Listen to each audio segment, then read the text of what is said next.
رہے تھے کہ یہ جو لوٹنے والے ہوتے ہیں ان کے دو بنیادی اصول ہوتے ہیں۔ پہلی چیز یہ کہ دہشت پھیلاؤ، اور اس کا طریقہ یہ ہے کہ جو مزاحمت کرے فوراً گولی مار دو اس کو۔ یہ خبر میں آئے گا، عام ہوگا تو لوگ ڈریں گے، اگلی مرتبہ جب ہم کسی کو لوٹیں گے وہ کم سے کم مزاحمت کرے گا، کیونکہ وہ خبریں اس کے ذہن میں ہوں گی کہ جی مار جاتے ہیں۔ اور ایسا ہی ہے آج کل دیکھیں، اور میں بھی یہ کہتا ہوں لوگوں کو کہ یار نہ لڑو، لے رہا ہے دے دو۔ آپ یہ دیکھیے گا ابھی تو وہ آپ کے منہ پہ تماچا مار رہا ہے اور وہ آپ کو ڈرا رہا ہے، دھمکا رہا ہے، اور آپ کانپ رہے ہیں، رنگ فق ہو گیا ہے۔ وہ گن دکھاتے ہیں ذرا یوں کر کے نا، ایک دفعہ مجھے بھی دکھائی تھی، یوں گن دکھاتے ہیں تو سامنے والا خوفزدہ ہو جاتا ہے، اس سے ان کو مسرت حاصل ہوتی ہے۔ لیکن کل بروز قیامت آپ ان کی حالتیں دیکھیے گا، یہ حقوق العباد کا معاملہ ہے۔ آپ نے لوگوں کے دل میں خوف پیدا کیا، ان کا پیسہ لوٹ کر لے گئے، ان کی دل آزاریاں کر دیں، آپ نے لوگوں کو جان سے مار دیا۔ کیا آپ کو آخرت میں نجات مل جائے گی؟ اتنا دردناک انجام ہے،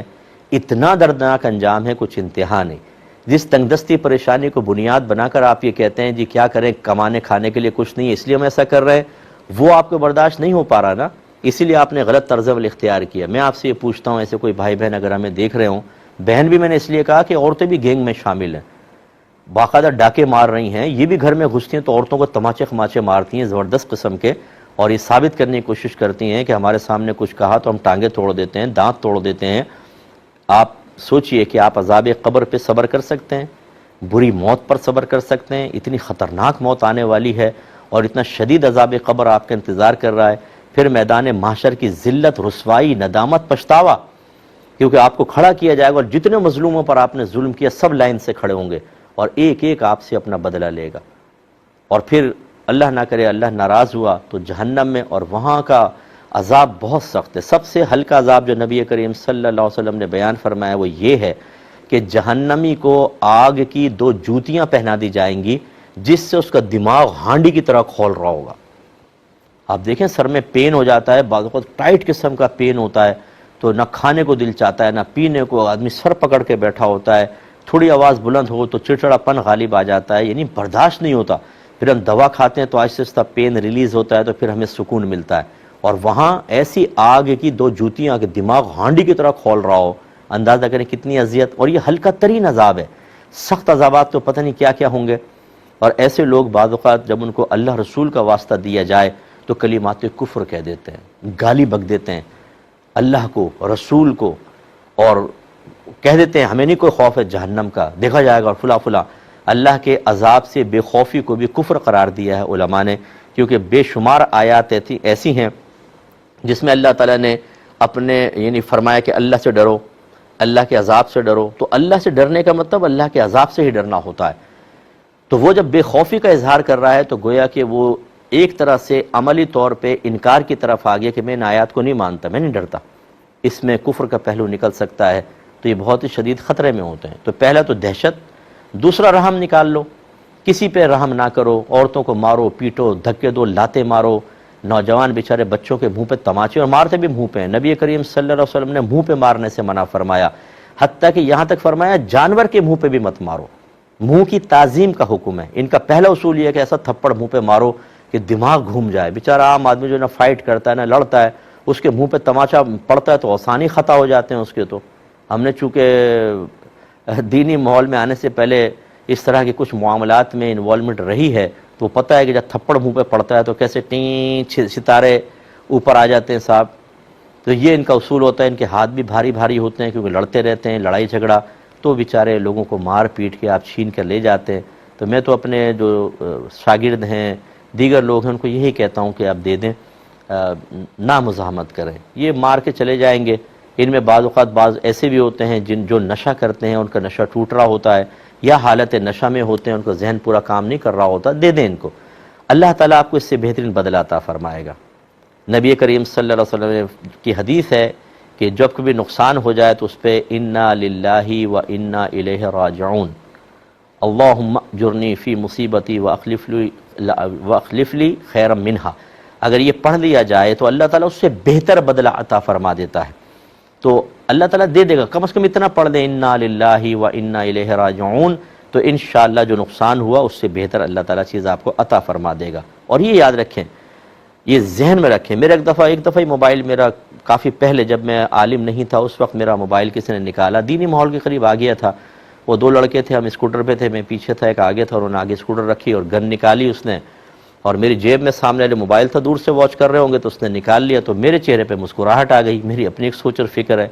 تو وہ مجھے ایسے دیکھ رہا کہ یہ پاگل ہو گیا، بدھو ہو گیا، نہ پستول سے خوف زدہ ہوا نہ اس سے، میں نے دے دیا، جا لے جا۔ میرے ذہن میں وہ حدیثیں ہیں کہ جب ہمارا نقصان ہوتا ہے ہم صبر کرتے ہیں، ہمارے درجات بلند ہوتے ہیں، گناہوں کا کفارہ ہوتا ہے، نیکیوں میں اضافہ ہوتا ہے۔ دوسری بات یہ، موبائل میرے پاس رہتا کتنا نفع دیتا ہے، اس سے میں جنت تو نہیں خرید سکتا تھا، اس سے میں کوئی درجات تو نہیں لے سکتا تھا اپنے ذاتی استعمال میں، لیکن چلا گیا، میں نے صبر کیا۔ اب میدان محشر میں کیا ہوگا، اللہ تبارک و تعالیٰ مجھے اس کا بہترین بدلہ دے گا، اور وہ بدلہ جنت کی نعمتوں کی صورت میں ہوگا۔ تو میرا نقصان کیا ہوا؟ میرا تو فائدہ ہوا ہے، دیکھا جائے اس کا کیا فائدہ ہوا اور کیا نقصان۔ اس نے چند ٹکوں کے لیے ایک موبائل چھینا، کتنے میں بیچ دے گا؟ 1000، 2000، 5000، 10,000، 20,000، 30,000، بس۔ لیکن اب آخرت میں جو کچھ ہوگا، جنت کی نعمتیں جب یہ چھنتی ہوئی دیکھے گا تو اس کے ہاتھ پاؤں پھول جائیں گے کہ صرف میں نے چند ٹکوں کے لیے اتنی بڑی جنت کو فراموش کر دیا اور جہنم مول لے لی، اور وہ بیچارہ پھنسے گا۔ اور یہ لوگ جو آپ کے سامنے اکڑ کر آپ کو خوف زدہ کر رہے ہوتے ہیں، پستولوں کے بٹ آپ کے سر پہ مار رہے ہوتے ہیں، گھونسے مار رہے ہوتے ہیں، تھپڑ مار رہے ہوتے ہیں، اور یہ ثابت کرنے کی کوشش کرتے ہیں کہ ہم نڈر ہیں، بہادر ہیں، حالانکہ بہادر کچھ نہیں ہوتے۔ ایک زوردار آواز کوئی نکال دے تو بھاگ جائیں گے۔ ایک دفعہ میں موبائل پہ گاڑی کی سائیڈ میں روک کے بات کر رہا تھا، ایک آگے اس نے ٹک ٹک ٹک کیا اور اشارہ کیا، پستول ہاتھ میں تھی، میں نے یوں اشارہ کیا تھوڑا سا ٹھہرو میں بات کر رہا ہوں، تو پیچھے سے لڑکوں نے شور مچایا تو فوراً بھاگ گیا۔ بھائی بہادر ہو تو کھڑے ہو جاؤ، کھڑو کے کہو مارو ذرا، میں دیکھتا ہوں کون، لیکن بہادر وغیرہ ہوتے نہیں، کمزور کے اوپر ظلم کرتے ہیں۔ یاد رکھیے میدان معاشر میں یہ کھڑا ہوگا، اس کی حالت دیکھیے گا آپ، ان لوگوں کی نہ گن ہوگی ہاتھ میں، نہ یہ ہاتھ اٹھا کے مار سکتے ہیں، نہ آپ کو گھور سکتے ہیں، نہ ماں بہن کی گالیاں بک سکتے ہیں۔ اس وقت آپ طاقتور ہوں گے، یہ کمزور ترین ہوں گے۔ اگر کوئی اس پیشے سے وابستہ ہے، کوئی مجھے سن رہا ہو، ویسے تو کیا سنیں گے لیکن سنتے بھی ہیں، ایک دو ڈاکوؤں نے خود توبہ کی ہے، یاد رکھیں۔ رابری کرنے والے بھی ہم سے سوال کرتے ہیں کہ میں کرتا رہا، اب میں شرمندہ ہوں، کیا کرنا چاہیے؟ اثر کرتی ہے چیزیں، بعض اوقات سن لیتے ہیں۔ اگر کوئی ایسا ہے، اگر آپ مسلمان ہیں، ہماری دعا ہے آپ کے لیے، اللہ تعالیٰ آپ کو آپ کی مغفرت فرمائے، آپ کو ہدایت دے، اور ان تمام گندے کاموں کا کفارہ ادا کرنے کی توفیق عطا فرمائے۔ ہم گناہ سے نفرت رکھیں گے، گناہ گار سے نفرت نہیں ہوگی، یہ میں آپ سے گزارش کرتا ہوں۔ یہ میدان محشر میں پہنچیں گے، اگر میرا کسی نے لوٹا ہے نا مال، تو میں نے دل میں ارادہ کیا میں اس کو معاف کر دوں گا، میں کہہ دوں گا اللہ تعالیٰ میری طرف سے معاف ہے، اب اس نے تیرے حق میں جو کوتاہی کی ہے، جو فیصلہ تو کرنا چاہے، ہم تیرے فیصلے کو تو نہیں بدل سکتے۔ یاد رکھیں جب کوئی کسی کا مال دباتا ہے تو دو طرح کے حق خراب کرتا ہے، سلب کرتا ہے، توڑ دیتا ہے، تباہ کرتا ہے۔ ایک اللہ کا حق، ایک مخلوق کا حق۔ مخلوق کا تو یہ تھا کہ آپ موبائل وغیرہ چھین کر لے گئے، آپ نے مخلوق کا حق مارا، اس کا بدلہ دینا ہوگا۔ دوسرا، آپ نے اس طرح کرتے ہوئے اللہ تعالیٰ کی نافرمانی کی، حالانکہ اللہ کا حق یہ تھا کہ آپ اللہ کی اطاعت کرتے۔ تو اگر ہم معاف کر بھی دیتے ہیں تو ہم اپنا حق معاف کر سکتے ہیں، اللہ کا تو نہیں۔ اللہ تعالیٰ بروز قیامت ان سے حساب لے گا۔ اس لیے کوئی اگر ایسا دیکھ رہا ہے، خدا را برتن مانج لیں، ریڑھی لگا لیں، پتھر اٹھا لیں، روڈ کھود لیں، تنگدستی میں گزارا کر لیں، اس کام کو نہ کریں، یہ آپ کے لیے راحت نہیں ہے، یہ سکون نہیں ہے، یہ آپ کو تباہ کر دے گا۔ اور میں نے دیکھا ہے جو گن پہ مار مور کے چلے جاتے ہیں نا، یہ ہمارا مشاہدہ ہی